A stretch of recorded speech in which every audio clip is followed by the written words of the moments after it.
L'objectif de cette vidéo, c'est de vous montrer comment ajouter un watermark, votre logo par exemple, à un ensemble de photos. Donc là, j'ai un exemple avec une photographie.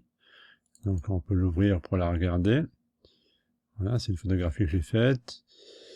Et j'ai mon logo qui est dans le répertoire logo, qui lui est un PNG.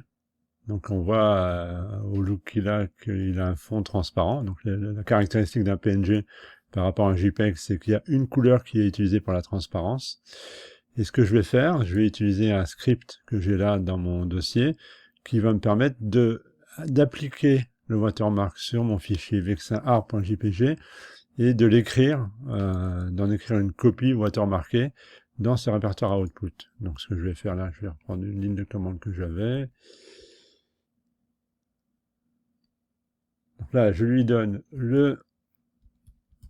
l'endroit où se trouve mon fichier logo, le fichier qui va me servir à watermarker ma photo, et où est-ce qu'il doit sortir en fait le résultat.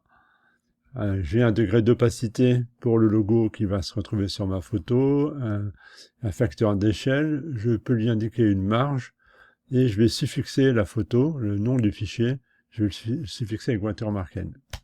Donc je lance ça.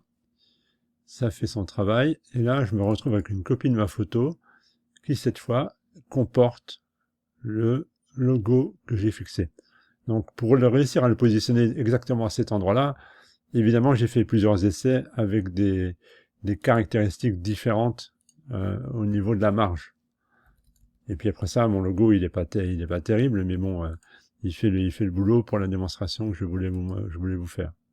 Et puis là j'ai au format CSV, j'ai une log du traitement pour me dire si quelque chose s'est mal passé, où est-ce que je peux trouver la raison pour laquelle ça s'est mal passé.